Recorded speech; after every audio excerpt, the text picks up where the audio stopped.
France's First Lady Brigitte Macron has secured a major legal win over her online bullies. 10 have been found guilty and are staring at jail time over their cruel social sledges. And now one of Australia's biggest TikTok stars says the same thing should happen here.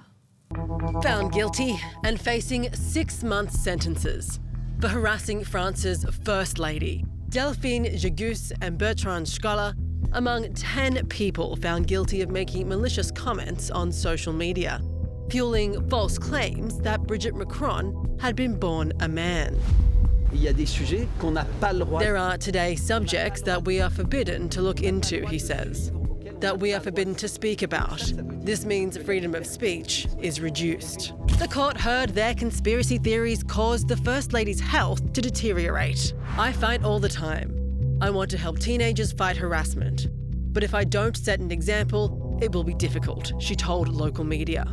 Her landmark legal victory was celebrated from Paris to Sydney. We should absolutely yell it from the rooftops that there will be repercussions, there will be consequences for online bullying and trolling. I love that they're prosecuting, I love that people are going to jail and being held accountable, because maybe, just maybe, it'll send a message to the trolls. It's not okay. To Fidan Shavkat's 1.3 million TikTok followers, she's a family lawyer famous for her lunches. Let's make a salad. Online, her catchphrase is, "Don't worry about it.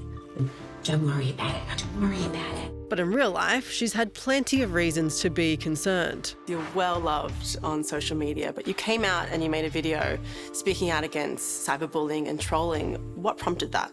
Initially, the very first time I spoke about it on my TikTok channel was because somebody did a post about my deceased dog, who was my Chihuahua, who was with me for 13 years, who I loved to bits. And the post on it was Fidan's overfed her dog, fat-shaming the dog, showing a picture of my dog being really fat. And that was in his final months. And that dog was dying from cancer, was on steroids to prolong his life. He was heavily medicated, and he was my darling.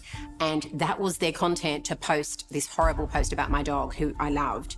And I think the culture is for these keyboard warriors, nameless, faceless people to get on there and say offensive things just for the likes, just so other people will like their comment and makes them feel good, not realising there's a human, there's a person behind this content. It's not okay. It's not okay to troll them and bully them. Things escalated when cyberbullies found her home address. So I have an active investigation with the police against one of my trolls who has been putting out their really horrible content, doxing me, harassing, stalking, like really serious things, crimes. I've reported it because the E-Safety Commissioner recommended that I do.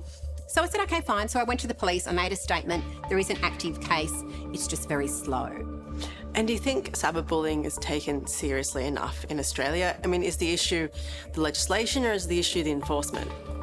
The legislation is great. I think it's there. I don't think awareness is there. I don't think the trolls know it's a crime. And the enforcement, the powers are there, but I don't think the resources are. Our police is wonderful, but there's so much crime in other areas that I think would get priority over cyberbullying. The problem with bringing these matters to the police is proving who has actually made the comments and finding out the identity of them. As we all know, online is very much an anonymous place. And yes, you know, you can track IP addresses, but that's a lot of resources. While it's possible for Australian victims to bring a case, a la the first French lady, it might be difficult. The standard of, evidence that's required is beyond reasonable doubt. So it's not only the fact that it was on this computer and in this house, but who in the house actually did it. The police, the evidentiary hurdles are high to actually get a conviction. But Fidan says she's not worried. Every day that goes by, I'm gathering the evidence, and one day, Judgment Day will come where I'll get my day in court.